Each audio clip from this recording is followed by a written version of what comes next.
Teammates, we get paid to read these books. Formal education will pay you a living.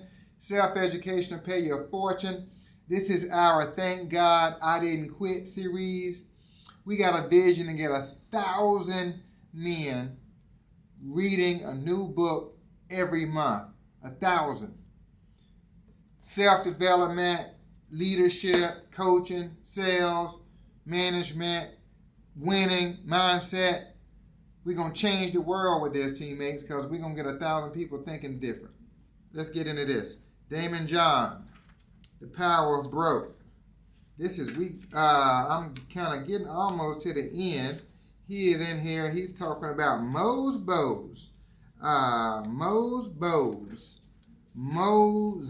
I think his name was.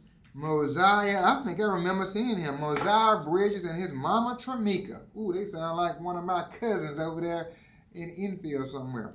Mosiah Bridges and Tramika Morris in Memphis selling bow ties. He wearing bow ties, clean, sharp, 10, 11 years old. All right, so he started in the business. He started his business. He ends up on Shark Tank asking for money to expand the business. So now listen to this.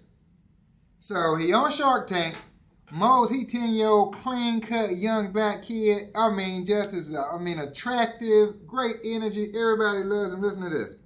He said, I was taken in by the whole package. We all were. Mo's ties were short, classic fun, and just as important, he was cute and confident.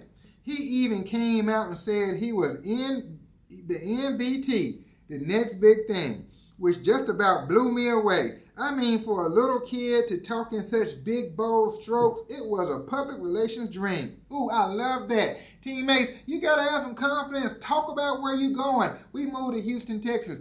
People ask me all the time, why you moved to Houston? Why you moved to Houston? To make $1 million in this town. And to make $1 million in this town. To make $1 million in this town. Mo and Tramika were asking for an investment of $50,000 in exchange for 15% of the business. But I didn't want to see Mo give away such a big stake for funding. Then listen to this, that I didn't think he and his mom really needed. Man, I like this guy, Daymond John. This dude is frugal. He's talking about they don't need that money. They need to keep working their business and build it organically. He says because when you take money from people and giving them a stake for your business, when you got a small business, it don't seem that much. But if you're giving away 15%, well, 15% if you ain't making no money ain't that much. But 15% of $1 million is a whole lot. Like, so, and all they gave you with that much, little bit of money up front, and they making money off your business forever. Ooh, wee.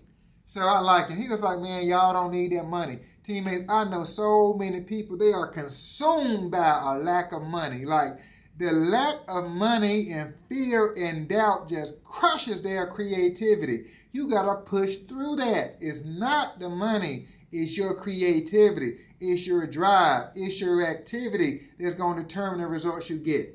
Stop dwelling, and I'm preaching to me. Stop dwelling on what you don't have and focus on what you do have and your creativity and your imagination and your activity, and let's go.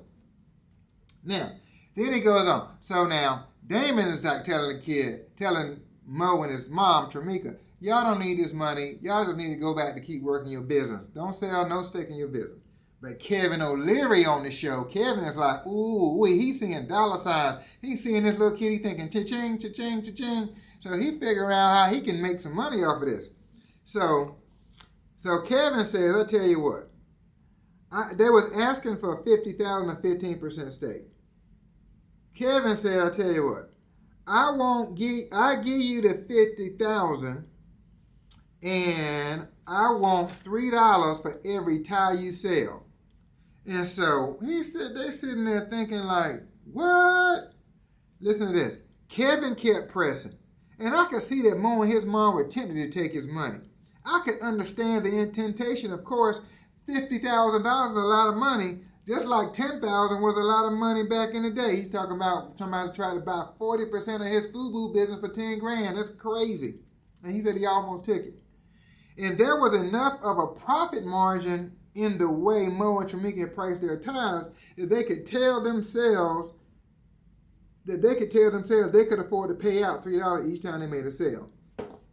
Kevin thinking, cha-ching, cha-ching, I'm going to give you 50 grand. You give me $3 for every tire you sell. They thinking about doing it. Daymond John's like, don't do it. Don't do it. Don't do it. You got a great business. You don't need no money from these other people. So then, so this goes on and on. Now listen to this. So Daymond John said, I'll tell you what I do. I'll mentor you, and you don't have to take this money, and I'm not offering you no money. I'll mentor you. So they said, well, obviously he's offering to mentor them for free. Why, who gonna say no to that? And Daymond John making $400 and $500 million. So this was the key, because they was getting ready to take care of his money. Daymond didn't want him to take Kevin. Kevin didn't want him to take, Daymond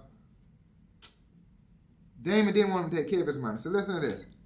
He said, because as much as I like the little kid, as much as I liked his mom, and as much as I like their chances for this little business to make some real noise, I didn't think I could work with, listen to this is huge. I didn't think I could work with folks who didn't take the very first piece of advice I offered when it was clear that I had their best interest in mind. Ooh, wait. Oh my God. It is ain't nothing worse than trying to work with people who don't want to do, who actually say they do, but then they never take your advice. I ain't even got time to preach that word. In the type of business that I'm in, team building, mentoring, coaching, distribution. Oh God, that is a life lesson. You tell people what to do, you got their best interest at heart, and then they don't do it. And then you keep on talking to them. That is the problem. Ooh, wait, that's a life lesson. Ooh, God, I hope this is helping me. Daymond John was like, listen, this is the first piece of advice I'm going to give you, and if you don't take it, we ain't working together. Good luck to you. Y'all go have a great life. That's basically the attitude you need to have, I need to have. I'm telling you what to do, and if you don't take it, good luck. And you go on to the next thing. Because if a person, what is the relationship based upon if you the coach, you call the play, and they don't run it? What can you do about that? I mean, that's insane. All right, so listen to this. Last point, and I'm going to let y'all go. So he goes, so now, he's saying that Mo and his mama Tramika really, all they needed was some guidance, some coaching, a mentor. They didn't really need any money. He liked the kid, he liked his mama, he liked their story, he liked their attitude, so he was offering to mentor them for free. And then he goes on in the last part, and I'm going to let y'all go. He was talking about having a mentor. Let others guide you. You know, a smart person learns from their own mistakes. A wise person learns from other people's mistakes. And that's why I love reading these books and biographies, because you can learn from other people's mistakes because they write it in the book. So listen to this. He says, ultimately, though, I was blessed to be in a position in my life and career to be able to extend a helping hand to this young man. And I believed it was my obligation and my honor to share in that blessing. And so I offered to help. No big thing. But at the same time, a very big deal. He said it was no big thing, but a very big deal. Ooh, we listen to that. So then he says, why is it a big deal? Look at the numbers. 75% of executives point to mentoring relationships having played a key role in their careers. 71% of Fortune 500 companies have a formal mentoring program. Managerial productivity increases 88% with mentoring relationships involved. 95% of mentoring participants report the experience motivated them to excellence.